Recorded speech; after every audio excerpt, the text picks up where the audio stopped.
What is going on, guys? My name is Joaquin Corrales. Welcome back to the channel. And in this video, we're going to be talking about why beginner dropshippers, okay, people who want to start a new Shopify store usually fail. Okay, we're going to go over the top 3 reasons. So let's go ahead and dive right into it.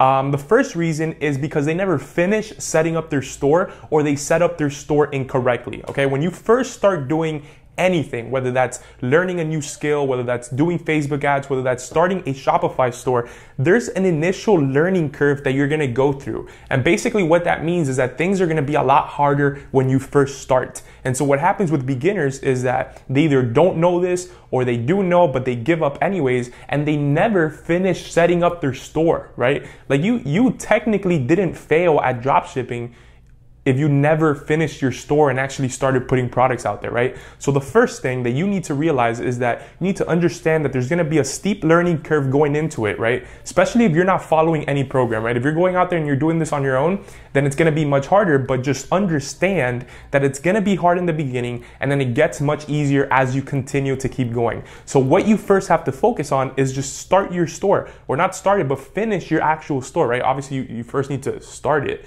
but then finish your actual store, finish setting it up, and then model what other successful people out there are doing. Like today, what I did was that I sent out to my email list the top 5 Shopify stores of 2018, and it included like the revenue and their top products. So that was super awesome. But basically what you guys need to do is that you need to go out there and find other Shopify stores that are super successful. And I have a video somewhere on my channel that goes over that. You're gonna find other stores that are really successful and see how their stores are set up, right? So the first reason why most people fail is because they never finish their store, okay? Which obviously if you don't finish, you're not able to start putting products out there. Or 2, they set up their stores and it doesn't give out a sense of a place that people can trust, right? Like when you go to places like Macy's, JCPenney, and Target, and all these places online, there's a clean look and feel to the websites, apart from obviously the brand that gives it that full, I guess, enclosure of trust, where obviously you trust Walmart.com because it's Walmart. But if you look at it without really thinking about the fact that it's Walmart, you're gonna see that it's a website that has things placed in very specific areas, that maybe has a slider with products. You're gonna see very high quality images. You're gonna see specific product descriptions,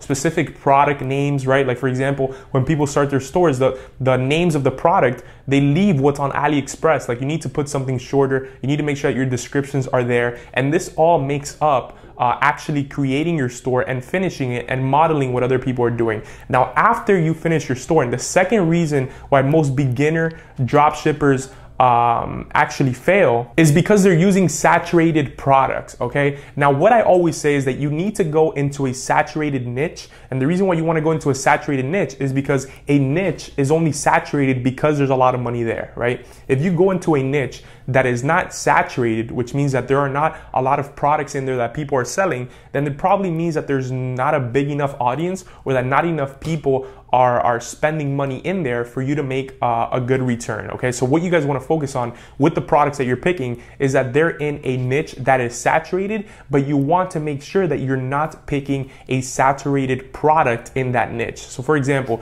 if you go into the fishing niche, obviously the fishing niche is saturated. Like there's a whole bunch of people out there selling things related to fishing, but you need to make sure that you don't go on AliExpress, sort by orders, and pick the first product that has 40,000 pending orders, right? Because that product is obviously saturated because there's so many people going out there and buying that product. And so what beginners do, if they manage to finish their store, is that they'll go out there, they'll go on AliExpress, type in the word fishing, sort by orders, pick the first one, and try to sell it.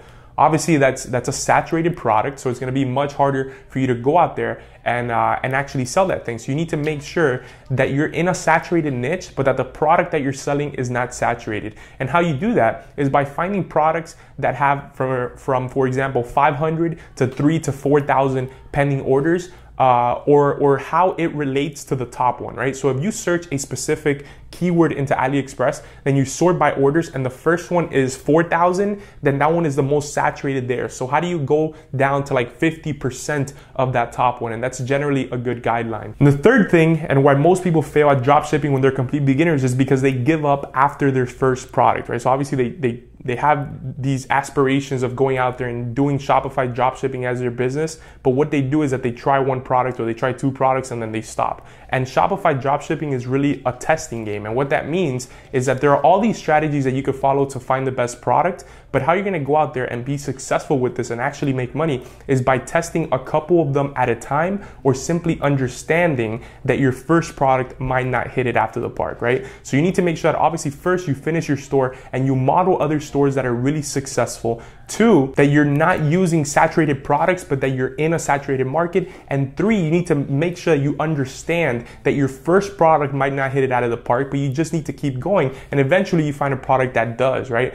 And for example, what I like to do is that I test my products really fast because I don't care if I'm wasting money initially, because I know that when I do find that one product, then it's gonna make a lot more money to discount all the money that I spent trying to find that actual product. And once you understand that as a beginner, then now you have leverage, right? Now you have a head start. So guys, my name is Joaquin Corrales. This is a 180-day challenge, and I'll see you guys tomorrow in the next video.